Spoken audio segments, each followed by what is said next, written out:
Hi everyone, Maggie Dalton here and welcome to FAQ Friday.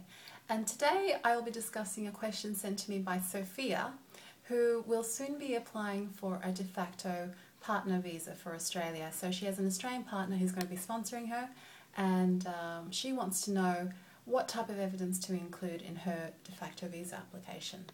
So first things first, a de facto visa application is based on showing or proving that you've been in a relationship, a de facto relationship with your Australian partner for at least 12 months before you make the application. So from that basically means you have to provide evidence to substantiate that 12-month period, okay? So evidence of the de facto relationship being in place for 12 months will be the basis of the application. So the primary types of evidence that immigration likes to see usually is evidence to prove that you've been living together. So things like joint lease agreements, joint mortgage statements, proof of paying rent, rental receipts, or a bank statement showing rental payments. It can also include joint utility bills showing both your names and the address being the same. It can include insurance documents, okay, particularly if in the insurance documents you've disclosed that you are spouses. It can also include tax documents.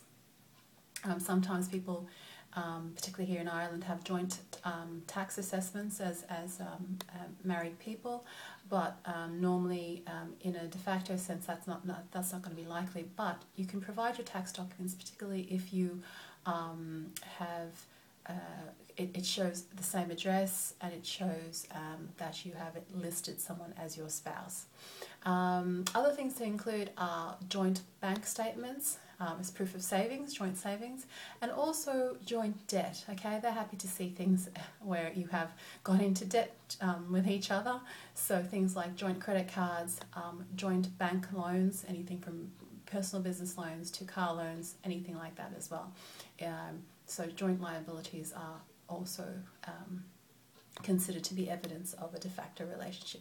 So that's really the serious type of evidence now. And I know some people think, well, do I need to provide photos and greeting cards? And I would say all the kind of lovey-dovey stuff that goes with proving a relationship. And in a way you can.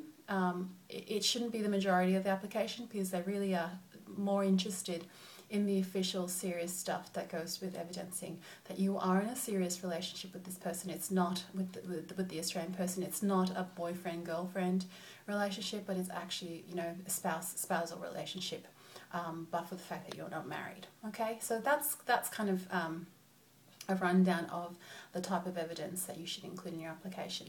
The other types of evidence that you should include can be witness statements, or supporting witness statements, or from anyone, close family members, friends who have known you, particularly if they're Australian. Normally at least 2 supporting witness statements should go into the application. And you should also include relationship statements as well. And what that includes is basically a chronological history of when you met, how you met, when you started dating, and when it became a serious relationship, and generally talking about important milestones in the relationship as well, such as meeting each other's parents, each other's siblings, going on holidays together, new experiences, and what your intentions are for moving to Australia. So the fact is that you'd like to live to have a future in Australia, and that's why you're applying for the visa. So I hope you find this video helpful. If you're looking to apply for an Australian spouse visa, a de facto spouse visa, and I do hope you find this video helpful. If you did, please like, share, and subscribe, and I'll see you in the next FAQ Friday video.